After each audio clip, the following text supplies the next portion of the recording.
درخت پر اوقات سے زیادہ پھل لگ جائیں تو اس کی ڈالیاں ٹوٹنا شروع ہو جاتی ہیں۔ انسان کو اوقات سے زیادہ مل جائے تو وہ رشتوں کو توڑنا شروع کر دیتا ہے۔ الفاظ کا چناؤ سوچ سمجھ کر کریں۔ جب آپ بات کر رہے ہوتے ہیں تو آپ کے الفاظ آپ کے خاندان کا پتہ، مزاج اور آپ کی تربیت کا پتہ دے رہے ہوتے ہیں۔ بچہ بڑا ہو کر سمجھ جاتا ہے کہ ابا کی پابندیاں ٹھیک ہی تھیں، اور اس طرح بندہ مرنے کے بعد سمجھ جائے گا کہ اس کے رب کی پابندیاں ٹھیک تھی۔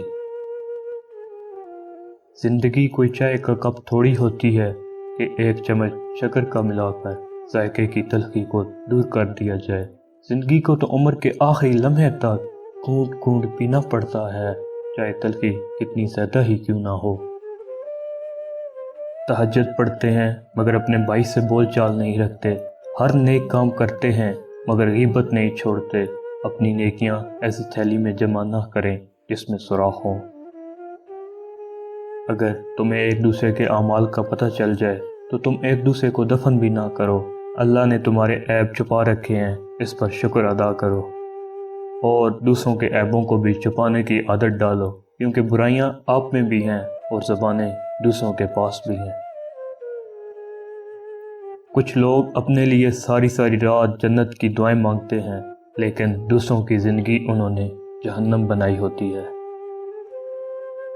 ہم کسی کے دل میں جھانک نہیں سکتے، یہ جان نہیں سکتے کہ کون ہمارے ساتھ کتنا مخلص ہے، لیکن وقت اور رویے جلد ہی یہ احساس دلا دیتے ہیں۔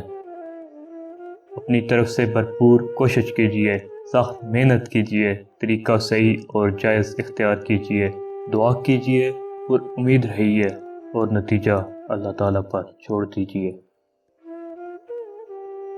اگر آپ سلگ رہے ہیں کہ ہر چیز آپ کے ہاتھوں سے نکل رہی ہے اور حالات آپ کے موافق نہیں ہیں، تو ایک دفعہ اس درخت کے بارے میں ضرور سوچنا جو ایک ایک کر کے اپنے تمام پتے کھو دیتا ہے، لیکن پھر بھی کھڑا رہتا ہے اس امید پر کہ بہار کے دن آئیں گے۔ کوئی یہ کیسے سوچ سکتا ہے کہ حساب نہیں ہوگا، کہ وہ بخشا جائے گا؟ یاد رہے، حساب دینا ہوگا، ایک ایک آہ کا، آنسو کا، تڑپ کا، بے حسی کا اور بے رحمی کا۔ حقوق اللہ کے بعد حقوق العباد کا معاملہ بھی بہت سخت ہے۔ افسوس کچھ نہیں، سبھی لوگ یہ بات بھلائے بیٹھے ہیں۔